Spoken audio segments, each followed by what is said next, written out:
কলিজার টুকরো যুবক, নবীর মুহাব্বত কলিজার মধ্যে ঢুকাও, আমার আল্লাহ পাকের মুহাব্বত কলিজার মধ্যে ঢুকাও, আমার নবীর দ্বীনের মধ্যে নিজের জীবনটাকে পরিচালিত করো। কেন বলি জানো? আমার নবীর পথে চলার কারণে আবু বকর সিদ্দিক রাদিয়াল্লাহু আনহুর দাম বেড়ে গেল, ওমর ফারুক রাদিয়াল্লাহু আনহুর দাম বেড়ে গেল। আর নবীজির বিরোধিতা করেছিল আবু জাহাল, আবু লাহাব, উতবা, শাইবা, উবাই, উমাইয়া। বলো তো আজকে গোটা দুনিয়ায় এদের অস্তিত্ব পর্যন্ত খুঁজে পাওয়া যায় না। গোটা দুনিয়াও যদি খুঁজো, আবু জাহালের একটা লাশের টুকরা হাড্ডি পর্যন্ত পাইবা না। আরে দাফন দেওয়া হয়েছে না পোড়ায় দেওয়া হয়েছে, এই দুনিয়ার কেউ জানে না, খুঁজেও পায় না। কিন্তু মুসলমান, আমার নবীর সাহাবী আবু বকর সিদ্দিকের কবরের দিকে একটা বারের জন্য তাকাও, আমার ফারুক রাদিয়াল্লাহু আনহুর কবরের দিকে একটা বারের জন্য তাকাও, সর্বোপরি আমার নবীর রওজার দিকে তাকাও। আমার নবীর রওজার এত দাম, গোটা দুনিয়া যদি 1000 বার 1 লক্ষ কোটি বার বিক্রি করা হয়, আমার নবীর রওজার সমতুল্য হবে না। তাকায় দেখো তো আমার নবীর রওজা জিয়ারত করার জন্য গোটা দুনিয়া থেকে কত লক্ষ লক্ষ লক্ষ মানুষ নবীর রওজায় যায়। নবীর রওজার পাড়ে দাঁড়ায় কাঁদে আর বলে, আল্লাহ তোমার নবীর তো কাফিররা দেখলো, তোমার নবীর কত বেঈমানরা দেখলো, আমরা তোমার নবীর মুখ দেখতে পারি নাই। ওই সবুজ গম্বুজের দিকে তাকায় কোন আল্লাহর বান্দা কান্না করে আর ডেকে বলে, মালিক তোমার নবীর সবুজ গম্বুজ যদি এত সুন্দর হয়, তোমার নবী না জানি কত সুন্দর, আয় আল্লাহ অন্তত যদিও জন্মচক্ষে আর নবীরে দেখতে পারবো না, স্বপ্ন যুগে হলো একটা বারের জন্য আমার নবীরে দেখার তৌফিক দিয়ে দিও। এ বাজার, স্বপ্ন যুগে আমার নবীরে দেখতে চাও না? বলো না দেখতে চাও না? যদি দেখতে চাও সুন্নতি আমল বাড়ায় দাও, দ্বীনের পথে চলা শুরু করো, বেশি বেশি দুরূদ পড়ো, দামি বিছানা নয় পবিত্র বিছানায় ঘুমাও, ওযু করা অবস্থায় ঘুমাও, আর 2 রাকাত নফল নামাজ পড়ে পড়ে ঘুমাও, দিলে দুরূদ শরীফ পড়তে পড়তে ঘুমায় যাও। আর মালিক রে বলো, আল্লাহ স্বপ্ন যুগে তোমার নবীরে দেখার একটু সুযোগ করে দিও। তোমার নবীরে দেখলে নাকি জাহান্নামের আগুন হারাম,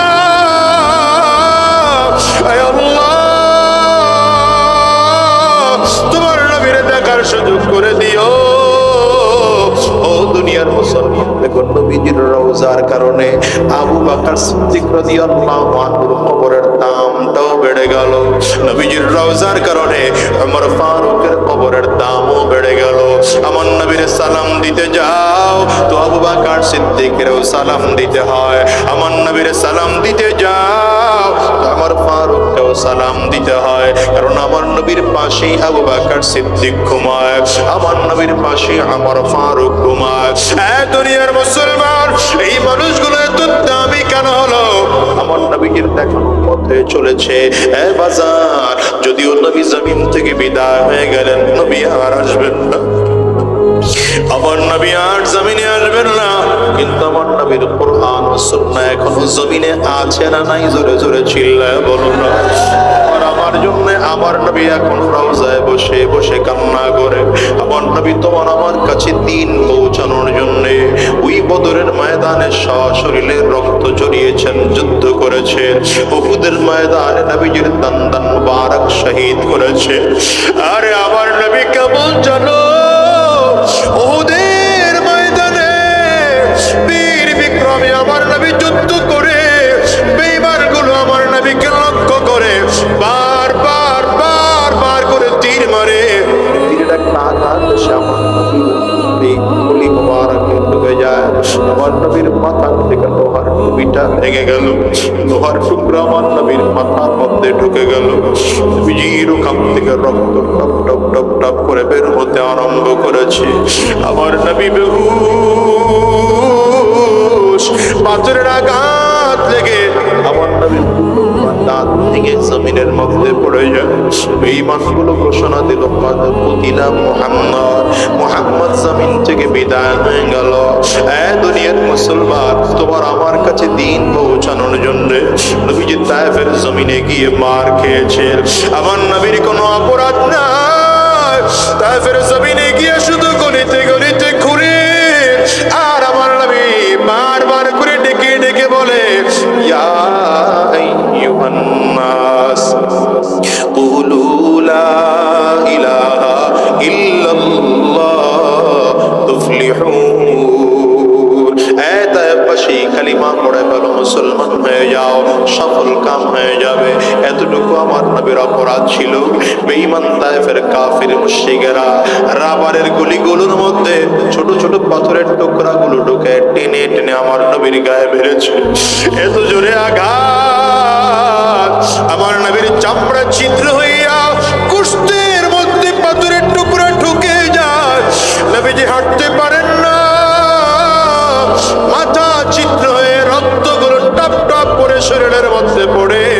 রহমাতুল নবী আমার কদম বাড়াইতে পারেন না, বেহুশ হয়ে নবীজি জমিনের মধ্যে পড়ে গেলে বেঈমানগুলো এখনো দাঁড়ায় আছে। নবীজির হুঁশ ফিরে আসলে আবারও মারবে, আমার নবীকে আবারও মারবে। নবীজি আবার দ্বিতীয়বারে যখন হুঁশ ফিরে আসলে বেঈমানগুলো আমার নবীর গায়ে আবারও পাথর মারতে আরম্ভ করেছে। কি অপরাধ বলো? আমার নবীর কোনো অপরাধ নাই। বেঈমানগুলো মেরে মেরে আবারও দ্বিতীয়বারের মতো আমার নবীর বেহুশ বানায় ফেললো। আবার যখন হুঁশ ফিরে আসছে, আমার নবী ধীরে ধীরে ধীরে হাঁটতে আরম্ভ করেছে। রক্তে পুরো কাপড় লাল। রুগরে যদি পারো চোখের পানিগুলো ফেলে ফেলে কান্না করো। কিয়ামতের ময়দানে অন্তত মালিকের সামনে দাঁড়িয়ে বলতে পারবো, আল্লাহ নবীরে দেখি নাই, নবীজির কথাগুলো শুনে শুনে ওয়াজ মাহফিলে গিয়ে কান্না করেছিলাম। দিল টানে নরম বানায় কান্না করো, চোখের পানি ফেলা কান্না করো। যুবক রে, পয়গম্বর ধীরে ধীরে হাঁটতেছেন, সামনের দিকে আগায়। নবীজিরে আবার লক্ষ্য করে বেঈমানগুলো পাথর মারে। নবীজি ঠোঁটটা শুকায় যায়, গলা শুকায় যায়, সামনের দিকে আগাইতে পারেন না। বুকের কাছে আসলেন, নবীজি একটু পানি পান করবে, বেঈমানগুলো পাথর দিয়ে বুকের মুখটা ঢেকে দিয়েছে। আবার নবী আবার বেহুশ হয়ে জমিনের মধ্যে পড়ে গেলে, আয় আল্লাহ, রহমতের নবী যখন তৃতীয়বারের মতো বেহুশ, সব ফেরেশতারা আল্লাহর সামনে দাঁড়া গিয়া ডাক দেয়, ওগো আল্লাহ, তোমার কি মায়া লাগে না? তোমার কি দয়া হয় না? তোমার বন্ধুর দিকে তাকায় দেখো, তোমার বন্ধু মা নাই, বাবা নাই। এরি করে যেটুকুরা যুবক, আমার নবী তো জন্মের আগে বাবাকে হারাইছে। নবীজি জন্মের 6 বছরের মাথায় মাকে হারাইলেন। 8 বছর বয়সে নবীজি নিজের দাদাকেও হারিয়েছে। এই কষ্ট তোমাদের কি বোঝানো যাবে না। আজকের এই মজলিসে এমন কেউ যদি থাকো বাজান, যার ঘরে মা নাই, যার ঘরে বাবা নাই, ওই মানুষটা বুঝবা মা না থাকা একটা সন্তানের জন্য কত কষ্টের। বাবারে, আজকের এই ময়দানটার মধ্যে কার কার মা নাই, হাতটা উঁচা করে দেখাও। কার কার বাবা নাই, তোমরা একটু হাত উঁচা করে দেখাও না বাজার। হাতগুলো নামায় না, হাতগুলো তুলে রাখো। দেখো না কত মানুষ চোখের পানিগুলো ফেলে ফেলে কান্না করে। কলিজার টুকরা যুবক,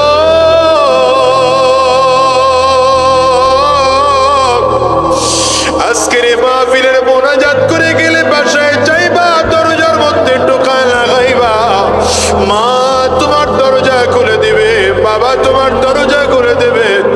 এই মানুষগুলোর চেহারার দিকে তাকাও, এরা তো কি মানুষ।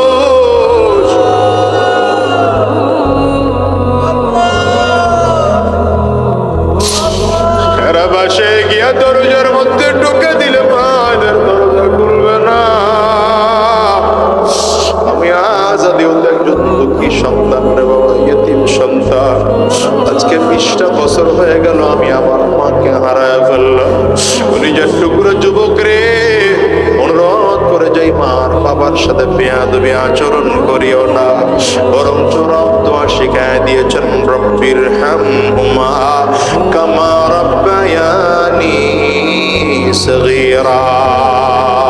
রহমতের নবীর অবস্থা দেখা সব ফেরেশতারা কান্না করে, আল্লাহ তোর হাবিবের দিকে একটু তাকাও। তাকায় দেখো না, হাতগুলো নামা, আল্লাহর দিকে ডেকে বলেন, আল্লাহ হাত তাকায় দেখো না, তোমার বন্ধুর ঘরে মা নাই, তোমার বন্ধুর ঘরে বাবা নাই। বেঈমান গুলো এমন মার তোমার বন্ধুকে বেড়েছে, রক্ত শরীর বেয়ে বেয়ে পড়ে, নবীজি হাঁটতে পারেন না। আল্লাহ তাআলা ডাক দিলেন, জিবরাইল যাও, বন্ধুর কাছে চলে যাও, ওই যারা পাহাড়ের দায়িত্বে ফেরেশতা তাদেরকে নিয়ে চলে যাও। জিবরিল আমিন আমার নবীর কাছে চলে আসলেন, পয়গম্বর, আয় আল্লাহ পয়গম্বর, যেই ফেরেশতারা আপনার এই পাহাড়ের দায়িত্বে আছে তাদেরকে সাথে করে নিয়ে আসলাম। আপনি যদি বলেন 2 পাহাড়ের চাপ দিয়ে তায়েফবাসীকে জমিন থেকে বিদায় করে দেওয়া হবে। রহমতের নবী আমার কান্না করে আর ডাক দেয়, জিবরাইল ওদেরকে পাহাড়ের চাপ দিয়ে মারবা না, ওদেরকে যদি মারো আমি নবী কার কাছে গিয়ে দ্বীনের দাওয়াত দেব? ও যুবক রে, একটু খেয়াল কি করেছো? রহমতের নবী যখন এমন কাফিরদের হাতে মার খায়, তখনও কাফিরদের বিরুদ্ধে আমার নবী বদদোয়া দেয় না, বরং আশ্চর্যের ব্যাপার, নবীজি নিজের রক্তটা পর্যন্ত জমিনে ফেলতে দেয় না। নবীজি নিজের চাদর দিয়ে রক্ত মুছে মুছে ভাঁজ করে রাখে। নবীজির সাথে সেই দিন যায়েদ ইবনে হারেসা নবীজির পাল্লক ছেলে ছিলেন, জিজ্ঞাসা করলেন, পয়গম্বর আপনার রক্ত কেন আপনি জমিনে পড়তে দেন না? নবীজি কান্না করেন আর ডেকে বলেন, যায়েদ রে, আমি নবীর রক্ত বড় পবিত্র রক্ত, এই রক্ত তায়েফবাসী না বুঝে জড়িয়েছে, আমি নবীর বড় ভয় হয়, এই রক্ত যদি জমিনের মধ্যে পড়ে আমার আল্লাহ তাআলা রাগ করে ফেলবেন, হয়তো রাগ করে তায়েফবাসীকে কোনোদিন ফসল তায়েফে দিবেন না, তাইলে তায়েফবাসী না খেয়ে মারা যাবে। এরে দুনিয়ার যুবক, ওই মায়ের নবীর আজকে বলে গেছো, ওই মায়ের নবী এখনো কবরে রোজায় বসে বসে তোমার আমার জন্য কাঁদে। তোমার আমার জন্য এখনো রোজায় বসে বসে কাঁদে, আর এখনো বলে, রব্বি হাবলি উম্মতি, রব্বি হাবলি উম্মতি।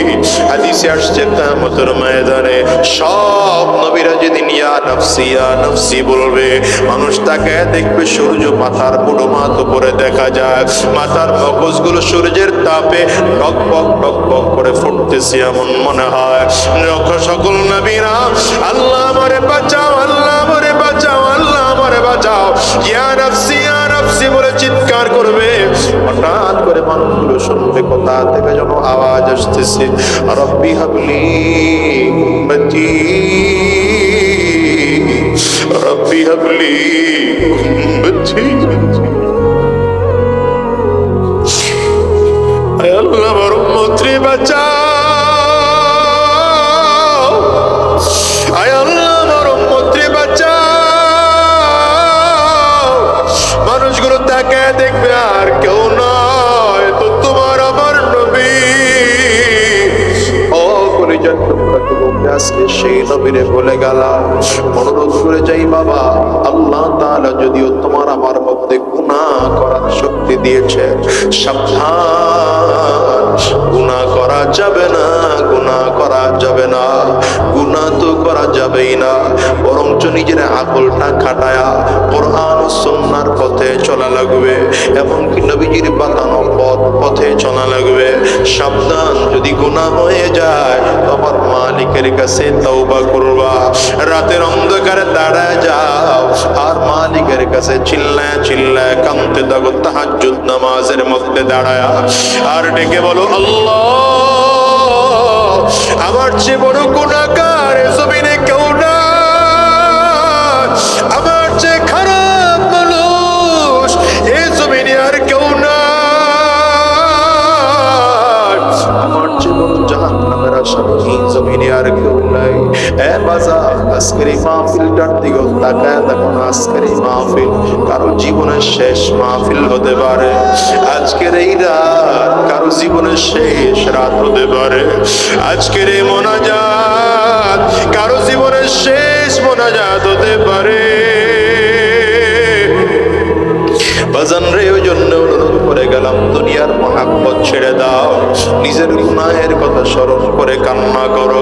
দেখো হাত দিয়ে কত গুনাহ করেছি, এই পা দিয়ে জীবনে কত গুনাহ করেছি, এই চোখ দিয়ে জীবনে কত গুনাহ করেছি, এই কান দিয়ে জীবনে কত গুনাহ করেছি। যদি কান্না না আসে তো কান্নার ভাম ধরো, হাত ডানে বামে তাকাও, তাকায় দেখো না কার চোখের কোটায় পানি, ওই মানুষটার দিকে তাকিয়ে নিজের নিজে ধিক্কার মারো আর চিল্লায় ডাক দাও, আল্লাহ আমার চোখে কি পানিও না, আমার চোখ গুনাহের কারণে কি অন্ধ, আমার চোখ থেকে পানি শুকায় গেল।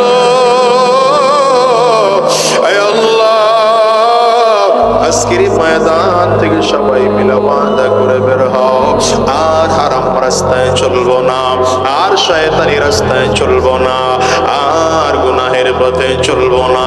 যতদিন আল্লাহর জমিনে থাকবো, মালিকের গোলামি করব, দ্বীন ও ইসলামের পথে চলবো। কারা কারা ওয়াদা করতে পারো? দুইটা হাত উঁচা করে আল্লাহকে দেখা।